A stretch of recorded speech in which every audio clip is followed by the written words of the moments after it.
pizza de carne moída. Vou passar para vocês os ingredientes, mas pelo jeito, saudável, funcional. É low carb. Low carb. É baixo carboidrato. Opa! Cada dia tem Ajuda uma a gente nova. a emagrecer. Ajuda? Ajuda muito. Eu vou explicar por quê. Tá. Tudo que a gente come vira glicose no nosso sangue, né? Alguns alimentos mais rápidos, outros mais devagar. Quando a gente tem a glicose no sangue, o nosso pâncreas ele vai produzir insulina para tirar esse açúcar do nosso sangue, né? Tá. Ele entende que o açúcar não é legal. E numa dieta cheia de carboidrato, o que acontece, né? Rapidamente você tem um pico de glicose e um pico de insulina. Esses dois picos seguidos, né, vão atrapalhar, vão desequilibrar dois neurotransmissores que se chamam dopamina e serotonina. E aí? E aí o que acontece? Sabe quando você come um chocolate e você tem come aquela um bombom, sensação você fala assim, ai que maravilhosa. delícia, que prazer, eu mereço mais um. Prazer e recompensa, aí você vai lá e come outro. É isso que a dopamina e a serotonina fazem quando elas estão em desequilíbrio. E aí você come de novo. Ai, Jesus amado. Então, acho que a minha deve estar desequilibrada, porque ontem eu comi uns chocolates, ontem teve bombom aqui, quem foi que comeu um só? Ninguém.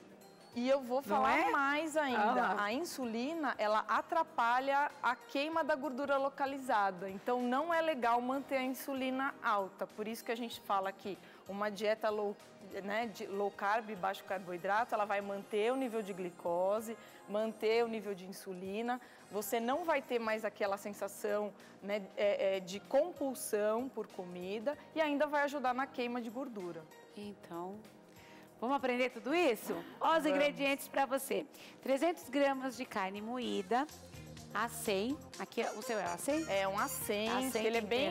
Eu adoro o A100, que ele tem uma gordurazinha, né? Olha, meia cebola picada, 2 dentes de alho,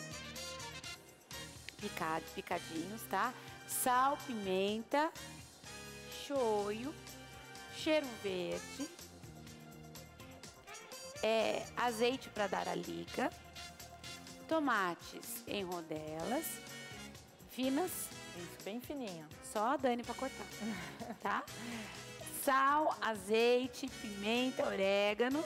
E agora a gente vai preparar. Exatamente. Tá bom? O que você quer primeiro? A carne? Então vamos pegar Qual a carne. Essa daqui já tá temperadinha, porque eu deixo ela temperada há uns 40 minutos antes para pegar o sabor do tempero. Tá. Mas se você não tiver tempo, for fazer a receita na hora, não tem problema. Já mistura tudo. Então vamos lá. Primeiro a carne. Aí agora a cebola. A cebola. Se você não gostar de cebola, você pode ralar ela no ralador para ela ficar mais fininha. Ou então não colocar, né? Mas dá um gostinho bem, o alho, um gostinho bem... Eu falei a mussarela para as pessoas? Eu acho... Será que eu pulei? A mussarela é a gosto. Ah, mas sem ele não vai dar... não vai dar certo. Vai dar certo, não. Então faltou a mussarela. O tomate e a mussarela, tá? É pizza, viu, gente? Isso, a gente vai fazer. Aí agora eu vou pôr um pouquinho de sal. Não colocar muito sal, porque eu vou colocar uma colherzinha de shoyu, só para dar um saborzinho diferente, né? Também. E ele faz uma diferença, né? Faz. Ele dá um sabor na hora que grelha. E um pouquinho de azeite só para dar liga, tá? Tá. Aí a gente vai mexer rapidinho. Eu gosto muito dessa receita porque ela é muito prática. Como tudo que eu faço, eu não gosto de nada demorado. Eu não tenho muito tempo em casa e de final de semana eu adoro comer uma pizza, né? Mas aí ela tá cheia de farinha, cheia de carboidrato. Aí você desiste no meio do caminho. Eu desisto, exatamente. Ô Dani, e você tá dando um workshop de refeições rápidas? Isso. Toda terça-feira eu fico na Vila Mariana, num espaço que chama Germinadora. E lá eu dou vários cursos de culinária, né? O grande diferencial dos meus cursos é que eu acabo sempre 1 hora antes falando sobre saúde, sobre as gorduras, sobre a saúde intestinal, coisas que eu fui descobrindo, né, ao longo da minha trajetória.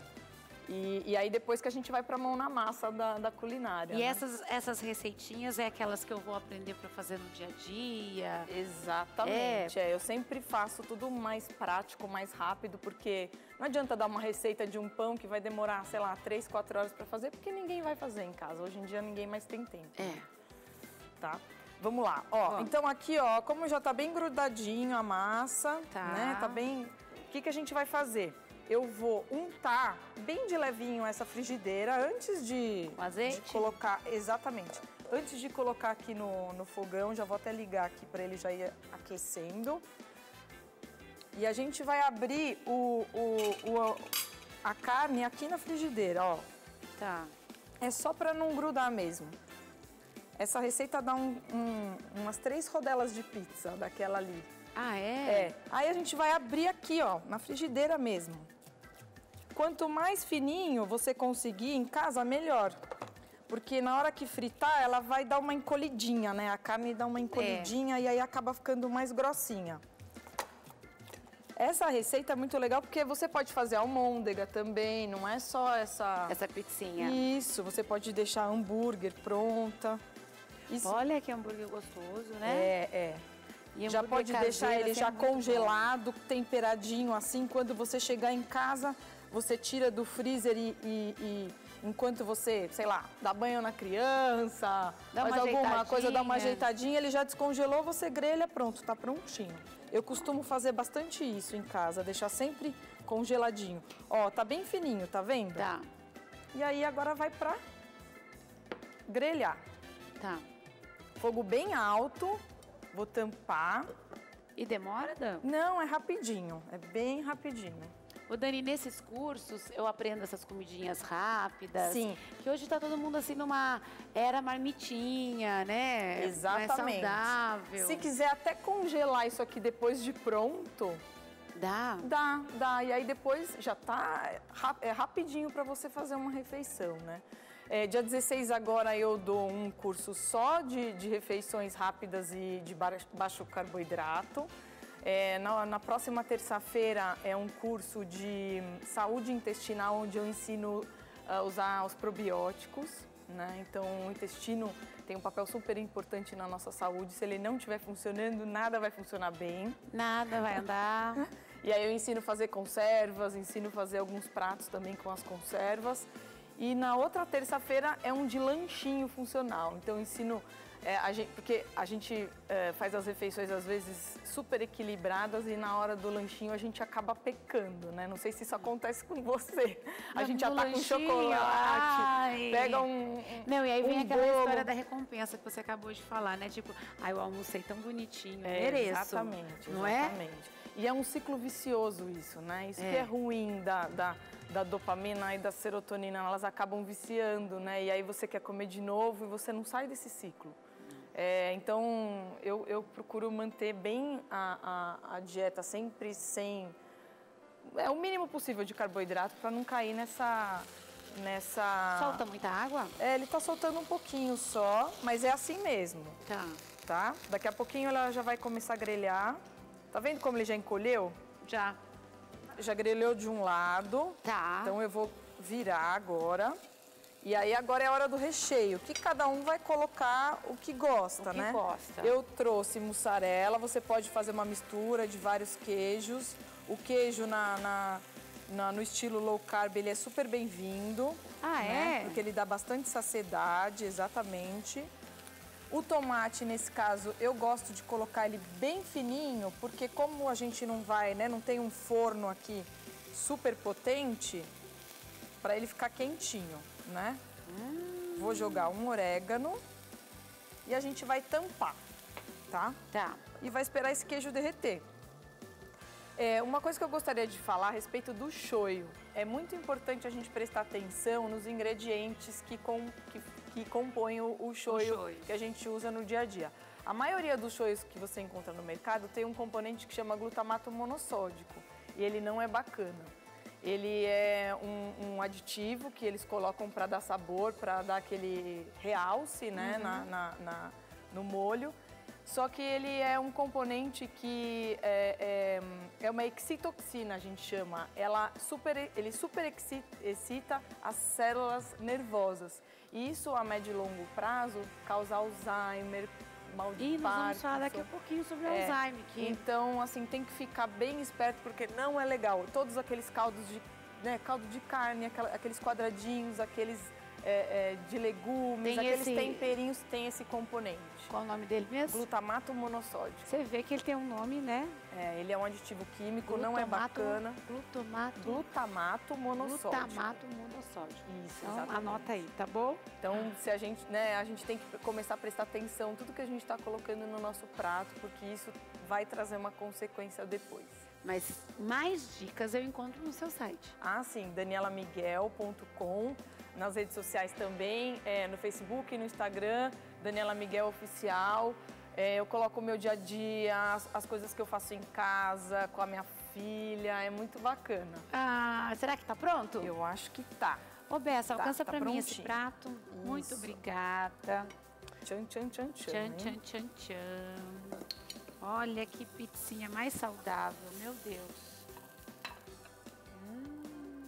Que lindo. Só que é uma refeição, né? Se você tem uma saladinha na sua geladeira, né? Já lavadinha, olha que tranquilo fazer uma refeição super saudável. Deixa eu só colocar um fiozinho de azeite extra virgem. É pizza, gente, é pizza. Exatamente. Pizza tem mais, tem mais azeite. Vou provar agora aqui essa pizza tão maravilhosa.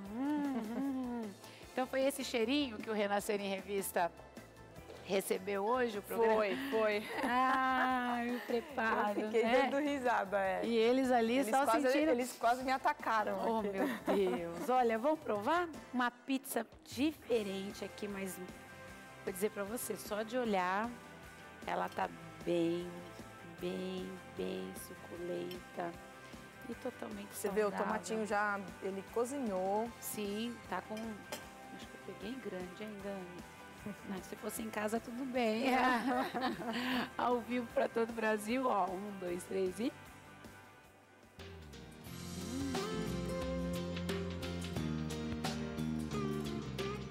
Delícia. Muito bom. Muito bom, muito bom. Vamos deixar os contatos da Dani? danielamiguel.com é o site dela. E o telefone é 0 prestadora 11 9837 377.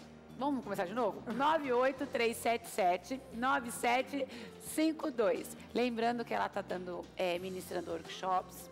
E no dia 16, né, fica na rua Engenheiro José Sá Rocha, 173 na Vila Mariana. Um workshop de refeições rápidas. Isso. Low carb. Low carb. Essa é uma low carb. Exatamente. Então eu vou dar um workshop com opções para café da manhã, para refeição e para lanchinho. Um grande desafio do low carb é o café da manhã, né? Como que a gente abandona o pão, né? E eu vou dar uma receita super especial de pãozinho. Ah, é? Sem farinha, exatamente. Então você veio um dia trazer ensinar pra gente aqui? Com certeza. Por favor. Tá combinado. Então, tá bom. Obrigada, viu, Dan? Deus Obrigada abençoe. a você pelo convite de novo. Ai, volte mais vezes. Muito bom, muito gostoso. Vem com a vida.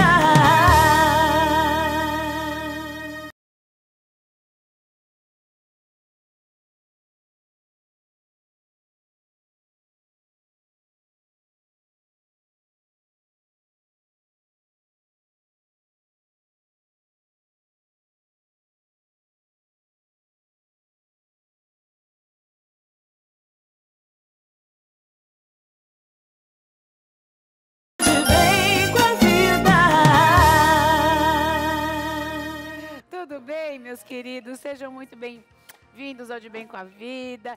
Vocês conheceram a Igreja Renascer em 97.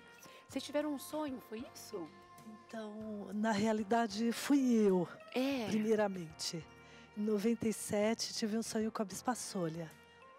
Era há 8 anos de pentecostal.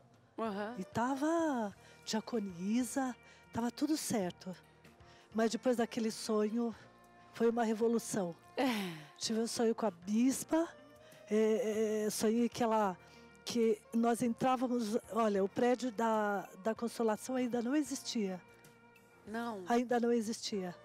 Mas no sonho, eu sonhei que nós entrávamos no elevador de um prédio e ela falava assim para mim: nós vamos no último andar, numa sala numa reunião de intercessão. O nome desta sala é Torre de Vigia. E nós vamos ter uma reunião de intercessão lá. Mas só que ela estava, bispa, com uma capa. Ela era prateada, assim. Ela estava vestida com essa capa. Era prateada, com bolas azul turquesa, assim. Que nem a estrela aí de Davi. E quando a gente entra, que ela me fala isso, ela tira a capa e coloca nos meus ombros. Quando ela colocou assim, a porta do elevador fechou e acabou o sonho. Mas eu acordei transformada. Aí eu perguntei para todo mundo: escuta, aonde fica essa mulher? Aí me falaram: olha, é a Bispa Sônia e ela fica na Liz de Vasconcelos. Eu falei: não, eu preciso conhecer. Preciso ir conhecer. Porque eu fui na Bíblia, o que significa esse sonho, o que significa esse sonho. Aí eu descobri lá, através de Elias Eliseu, que a capa era uma porção dobrada do Espírito Santo que era transmitido para outra pessoa e também significava aliança. Eu falei: não, eu tenho que ter aliança com ela. Amém. E receber essa porção. Glória a Deus. E eu fui Nós vamos Liz. falar direto dos milagres, porque a gente está ao vivo, né? E o tempo está correndo. Vocês se casaram tem 3 anos, é isso? 3 anos. 3 anos. Se conheceram na igreja? Meses. Bom, no caso, eu estava numa clínica de recuperação. Ah, é? Que eu caí, cheguei ao fundo do poço, eu era alcoólatra. E graças a Deus eu fui curado. Depois de retornar aos braços dessa mulher. Inclusive é uma honra muito grande estar no Dia Internacional da Mulher, juntamente com 2 Mais Que Vê 100%. Ah, né? 100%, isso mesmo, Mais Que Vê 100%, tem que pôr 100% na frente, né? E vocês tinham uma vida destruída, tanto o Carlos, mas você também, né, Ana? Eu comecei, assim, eu era uma criança muito solitária, depressiva, tinha um emprego muito bom, assim, né, como uma escrevente do Tribunal de Justiça, e aos 20, mas só que eu comecei a beber nos 9 anos de idade. Tá brincando? Porque eu fui rejeitada desde o ventre pelo meu pai. E assim foi o que a minha mãe me contou, né? E aí ela me contava isso e eu era muito solitária, muito triste, muito depressiva. Aí quando eu, assim, senti assim, que eu ia ter o meu pai, porque ele me rejeitou dentro e eu percebi que ele me rejeitava fora. Porque ele dava mais atenção para os meus sobrinhos que iam nascendo. Do que para você, né? Do que para mim. Quando chegou nos 9 anos de idade, eu falei: não, agora eu vou ter o meu pai. Quando eu falei assim, os meus sobrinhos foram embora, né, com as minhas irmãs, eu falei: não, agora eu tenho meu pai. Quando eu falei: agora eu tenho meu pai, ele foi assassinado. Jesus! E aí, aquilo foi um abalo, assim, para mim, e eu comecei a beber desde então. Eu comecei a beber com 9 anos de idade. E a sua mãe não percebeu? Ninguém percebia? Não, assim, a família muito boêmia, o pai boêmio, os irmãos muito dançarinos, boêmios, gostava muito de baile, de música. E todo mundo assim bebia um pouco em casa. Então nem percebia que você estava alterada? Não. Aí eu comecei dos 9 e eu só fui parar com 25 anos, quando realmente eu aceitei Jesus Cristo. E a partir dali começou uma nova caminhada. Com certeza, com certeza. Tanto Foi tremendo. A libertação do álcool se deu assim uma coisa imediata. Eu aceitei Jesus hoje, 2 dias depois, e eu já estava derramando no vaso sanitário 20 garrafas de bebida alcoólica. Meu Deus. 20 garrafas de bebida alcoólica. Porque a libertação foi Não, a do álcool foi imediata. Imediata. E outras situações assim, foi indo assim um processo. Então, a pessoa que aceita Jesus, às vezes fica com muito medo, né? Eu tenho que largar disso, largar daquilo. Mas não precisa ficar com medo, não. Eu dou essa dica. Aceita, abre o coração, porque tem como essa libertação tinha que ser rápida. Era como um escudo assim para o restante da obra que Jesus ia fazer. Amém. Mas o restante foi sendo um processo. E vocês têm vivido grandes milagres. Graças a Deus, graças a Deus. Liberações têm acontecido, né? Veio a libertação, veio o tempo de caminhar com o Senhor, mas sim, milagres têm acontecido. O que tem acontecido agora de tão recente agora? Porque estou vendo que os dois têm votos no altar de Deus. Todos os votos. Todos? Todos. Eu até brinco, se a gente for pôr tudo no pescoço. Pois é.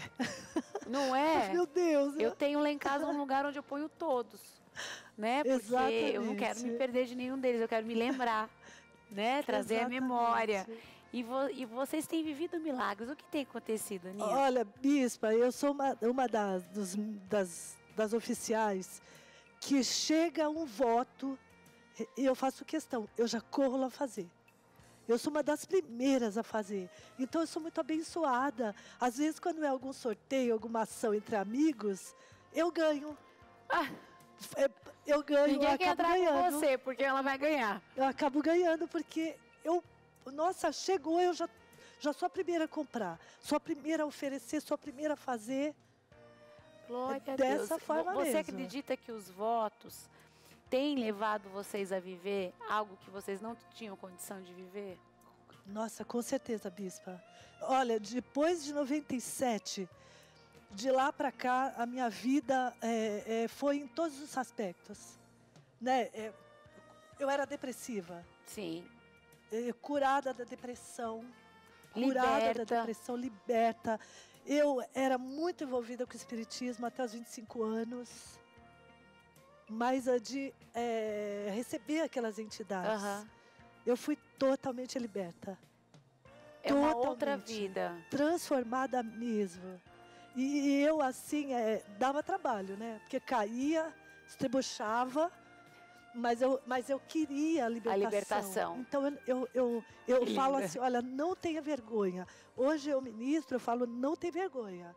Cai, levanta. Porque uma hora vai. Abre o coração para ser liberto. E hoje vocês estão casados.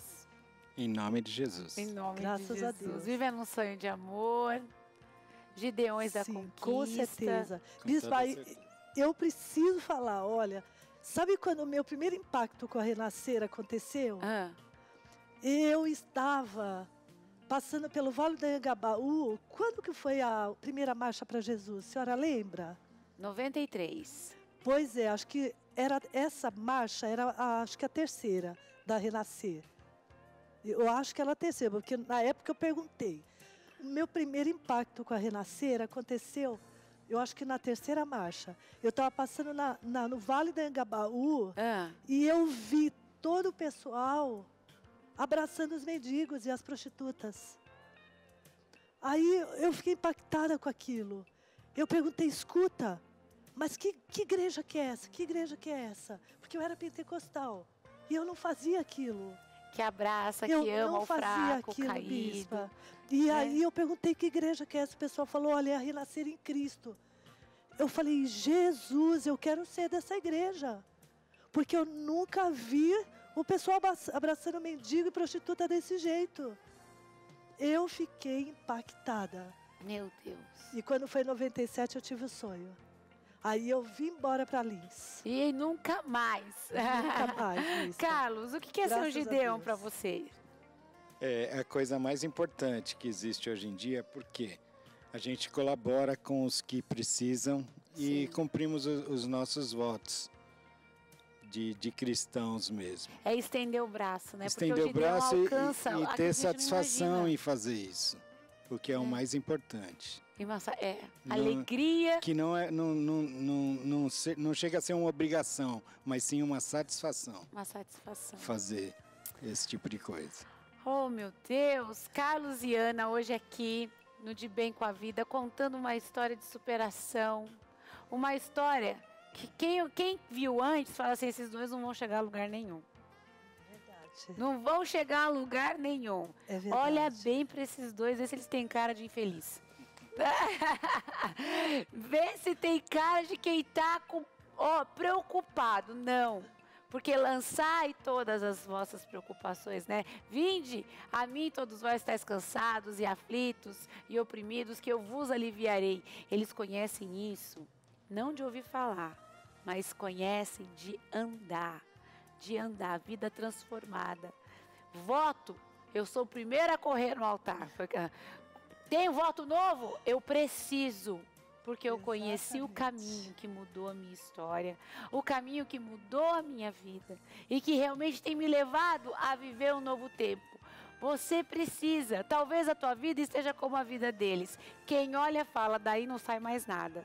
Mas sabe o que acontece quando eu ponho nas mãos do Senhor? Em primeiro lugar eu coloco Deus e faço um voto com o Senhor. O impossível se torna possível. Hoje os dois estão aqui casados. Libertos, Aleluia. libertos, Glória a Deus. Tá? E tô falando de coisas de mais de anos. E felizes, viu, E felizes. Amém. Felizes na presença do Senhor. Uma história transformada. Você vai ligar agora 0800 878 1200 e vai se tornar um Gideão da Conquista. Olha, como o Wanderson Silva, de Campinas, que acabou de se tornar um Gideão. A Joélia Ferreira, de Montemor, também da cidade do estado de São Paulo. A Rafaela Camila Silva, de Campinas, olha, ela fez 2 carnês, que Deus te abençoe. A Lourdes Carvalho, de Capivari, São Paulo. Benedito Lopes, de Várzea Paulista. Josiane Macedo, de Manaus. Boa tarde, Manaus. Que Deus te abençoe. Ai, que coisa boa. Antônio José dos Santos, também aqui de São Paulo. Cadê o seu nome? Ah, o Luiz Felipe de São Paulo também acabou de entrar como Gideão da Conquista. Nós vamos orar por você e abençoar a tua vida. Olha, faltam 19 novos Gideões. Eu quero ler o seu nome. Muito obrigado, Carlos. Muito obrigada, Ana. Que Deus abençoe poderosamente a vida de vocês. Deixa só, se eu tiver um segundo. Hoje, Dia Internacional das Mulheres, eu quero parabenizar a senhora. Obrigada, Deus abençoe, que a senhora mais que vê, maravilhosa. Tem umas filhas lindas, parecem irmãs. Obrigada. Porque é muito jovem para ter tantas filhas grandes. E eu preciso contar, porque hoje é o Dia Internacional das Mulheres. Entre tantos milagres mais que vês, né, que foi a libertação do medo, eu tive uma série de outros. Eu quero dar o testemunho desse meu sapato. Ah, é? Não, esse foi demais, bispa. Então vamos rapidinho, porque o nosso tempo acabou. Olha, eu queria muito um sapato mais que ver, depois que eu conheci o projeto. Sim. E eu falei, Senhor, só eu e Deus sabíamos que eu queria. E eu passava nas lojas olhando, ainda não estava no auge o Pink, não tinha. Mas sabe o que aconteceu? Deus atendeu o desejo do meu coração. Parece ser pequeno para outras pessoas. Não, mas é o desejo. Mas é um detalhe, bispa. É um detalhe. Uma amiga do trabalho falou, olha, eu tenho uma coisa para você. Ela me entregou uma sacola cheia de roupas. Olha, que bênção. E falou, eu esqueci do sapato. Eu falei, escuta, sapato? Ela falou, é mais que... Eu falei, é mais que ver? Ela falou, não sei o que é isso. Eu falei, é mais que vencedoras, olha. É Pink. Ela falou, então é mais que ver, porque é Pink mesmo. Oh, meu Deus, não vai te faltar nada. E ela me deu esse sapato maravilhoso. Olha, feliz Dia Internacional da Mulher para você. Vem com a vida.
Existe cirurgia para o mal de Alzheimer? É possível isso? Você sabia que as mulheres sofrem mais, né, são mais cometidas a essa enfermidade, ao Alzheimer, do que os homens? Hoje eu recebo aqui no De Bem com a Vida o Dr. Júlio, que está sempre com a gente. Ele que é Júlio Pereira, neurocirurgião, está sempre com a gente aqui no De Bem com a Vida, respondendo as nossas perguntas, né? Tudo bem, doutor? O Alzheimer tem sido uma sombra, né? Porque a gente tem visto que antes era uma certa idade, agora tem tido alguns casos bem mais precoces, né? Ela tem até um outro nome, não tem? Ela, Alzheimer que é precoce? Tem o juvenil. Juvenil. Que ocorre em pessoas mais jovens, né? Que é o Alzheimer precoce. Agora, o mais importante, eu sempre brinco, que o paciente quer saber de tratamento, né? Então, quer saber se tem cirurgia, quer saber se tem medicação nova. E eu sempre falo, o mais importante quando a gente lida com qualquer doença é entender o que é que acontece, qual a frequência dela. Então, o que é uma doença de Alzheimer? No nosso envelhecimento, de todas as pessoas, nosso cérebro acaba perdendo um pouquinho de volume. Então, ele dá uma certa atrofiada. Isso faz parte do envelhecimento normal. E algumas substâncias, a gente sabe que uma proteína que o nome é beta-amiloide e proteína tal, ela se acumula.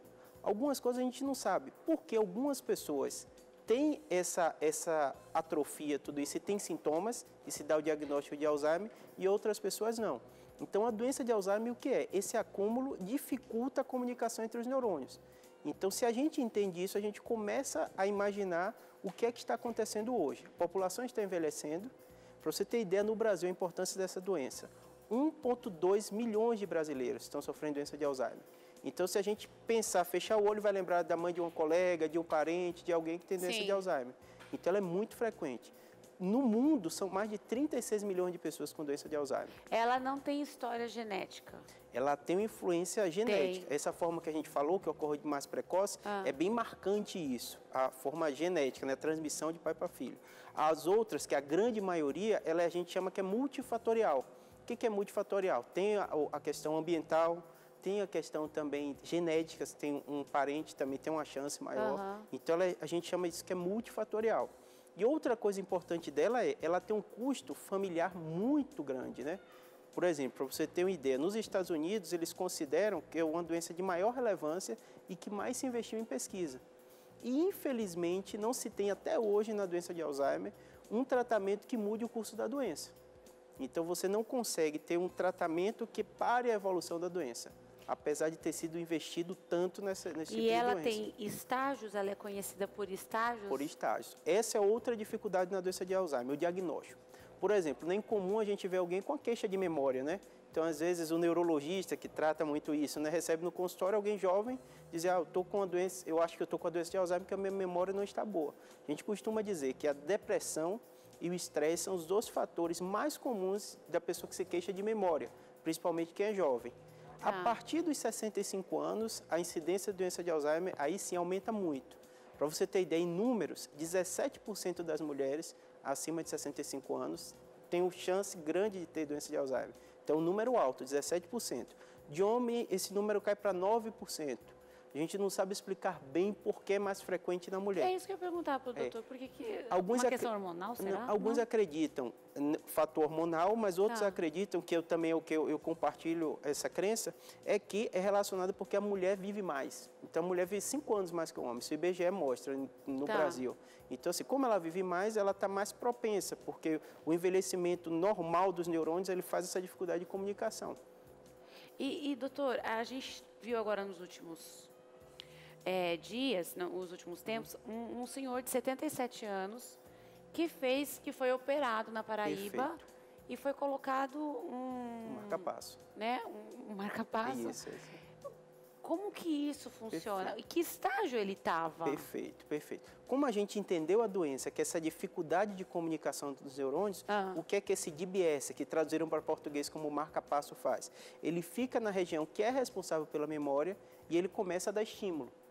Então, uma coisa importante, por isso que eu coloquei esse gráfico, o que acontece? Retornando, a gente sabe que existem fases de pesquisa científica.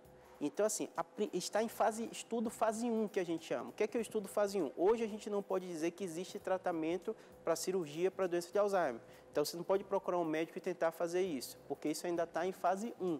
Então, não há tratamento. Ainda não há tratamento que mude o curso da doença. Você consegue ter um controle que o neurologista faz, com medicações e outras atividades. Mas não existe um tratamento que diga parou a evolução da doença de Alzheimer ou regrediu a doença de Alzheimer. Isso não existe.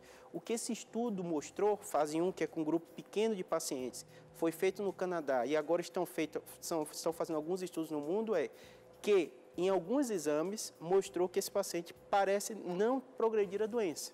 Por que eu estou usando tanto se parece, né? Porque ainda é um grupo pequeno de pacientes. O que a gente pode dizer no estudo fase 1 é que ele é um tratamento seguro. Se reverte a doença ou não, a gente vai ter que passar para as outras fases. Então, provavelmente, eu sei que a gente é ansioso de ter uma resposta rápida, né? A gente vai ter que ter alguns anos de estudo, tem um trial que é mundial que está acontecendo, o nome é Advances, que vai incluir mais pacientes e vão realmente dar uma resposta mais fidedigna. E esse senhor estava em que estágio? Eu não tenho informação precisa desse senhor da Paraíba. Tem alguns locais que foram feitos. No Rio de Janeiro tem relato que foi feito desse IBS e também na Paraíba. Para o trial, como eles triam pacientes em fase precoce, porque as doenças degenerativas, o neurônio da gente ele não se duplica, não cresce novamente. Então você tem que pegar numa fase muito precoce para evitar essa evolução da doença. Mas de qualquer jeito, como eu estava te explicando, isso é um trial, então é pesquisa. Você tem que ir para um centro que tenha pesquisa para daí sim poder ver se você pode ser incluído ou não nesse trabalho. E a memória de quem passa por uma cirurgia como essa, né? Aí tem... fica boa? Isso, essa é a pergunta que todo mundo quer responder, a gente ainda não tem essa resposta. Esse seria o marca-passo. O que revolucionou a neurocirurgia, esse tratamento? Por exemplo, doença de Parkinson. Tem pacientes que têm um comprometimento muito grande do tremor e as medicações não ajudavam mais no tratamento. Então, eles sabem, a gente sabe onde é a área motora, se colocou esse marca-passo, onde se regula essa movimentação, os pacientes param de tremer. Pra você ter ideia como é curioso, se você botar no YouTube, você encontra um monte de vídeo, porque até dentro do intraoperatório, o paciente fica acordado, o médico coloca isso e quando liga o aparelho, ele para de tremer.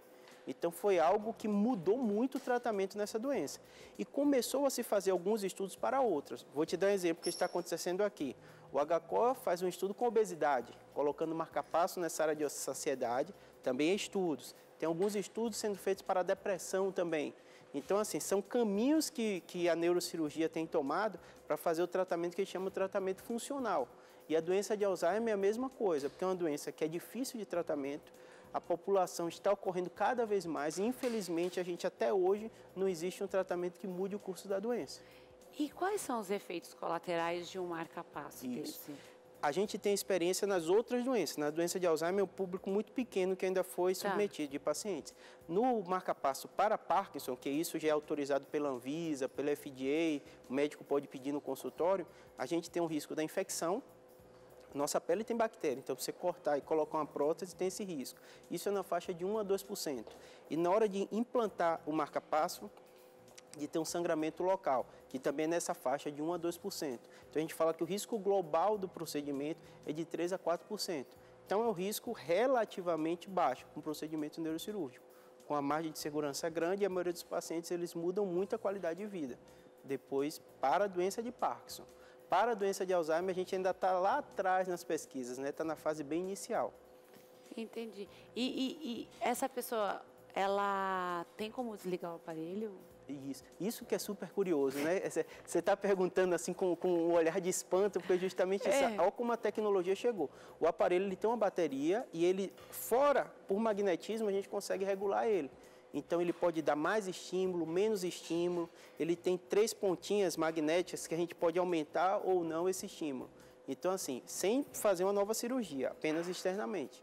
Que seria essa foto? Que seria essa foto aqui. Mas não teria esse fio, né? Esse fio fica interno, pelo subcutâneo. Tá. E chega até lá nessa região. E é por aqui que você regula, aumenta ou não a estimulação. Isso para Parkinson já está no dia a dia. Diariamente aqui em São Paulo, você tem alguns pacientes submetidos a esse tipo de cirurgia. Então, ocorre. Mas, de qualquer jeito, né? Qualquer procedimento cirúrgico... Mas o Parkinson também tem que alcançar os estágios? Perfeito, isso mesmo. A indicação, o paciente com doença de Parkinson, ele tem um neurologista que acompanha ele e alguns casos selecionados, que é uma minoria, que precisa do procedimento. Tá. Porque não conseguiu controlar com as medicações esses tremores. E, às vezes, compromete muito a qualidade de vida do paciente. Tá. Alguns pacientes, por exemplo, que eu acompanhei, o paciente não consegue beber um copo d'água. Porque o tremor é tão intenso que cai, derruba a água, não consegue se alimentar. Não consegue, né? A gente sabe de muitas histórias. Então, no caso do Alzheimer, doutor, está se trabalhando ainda, estudando. Perfeito. Já deu uma evoluída, né? Uma evoluída. O que a gente tem de informação, né? 6 pacientes que foram submetidos no Canadá, uma parcela grande desses pacientes, no exame de imagem, mostrou que não houve evolução. Então, é uma resposta importante numa doença tão grave e que a gente tem poucos métodos que mudam esse curso da doença. Mas óbvio que é como a gente está informando, né? O seu público é tão grande, né? Então pode a pessoa ficar, não, então eu vou no meu médico amanhã para ver se minha mãe pode passar ou não por uma cirurgia. Isso não é aprovado ainda e não está provado cientificamente de que funciona. Tá. O que a gente sabe é que é uma luz no fim desse túnel, né? Então, sem dúvida, é uma área que vai evoluir muito. Então, olha, é realmente uma luz no fim do túnel. A gente, muitas vezes, quando fala de Alzheimer, já recebe até como a própria sentença final, né? Mas tem uma luz aí no fim do túnel mesmo. Então, eu vou deixar os contatos aqui, olha, wineuro.com, tá bom? Você pode enviar as suas perguntas para o doutor. E eu quero abrir também o Facebook do programa. Você que falou, puxa, a bispa não perguntou isso, né? Não falou sobre isso. Você pode enviar para o Facebook do programa, que é De Bem com a Vida Oficial. Nós encaminhamos para o doutor Júlio. E doutor, volte, né? Porque esse assunto, a gente tem assunto. E sem dúvida. Né? Tem assunto, porque como o próprio doutor falou, quem hoje, quando fala-se de Alzheimer, não lembra da tia, do amigo, com certeza, da mãe, de alguém que conhece. E olha, o telefone é 0 Prestadora 11 3141 9550, 0 Prestadora 11 3141 9553. Doutor, o convite está feito. Por favor, volte para a gente falar. Né? Bom, a gente já entendeu como é que começa, né? E por que começa. Mas agora a gente vai ver também a solução. Obrigada, viu? De bem com a vida.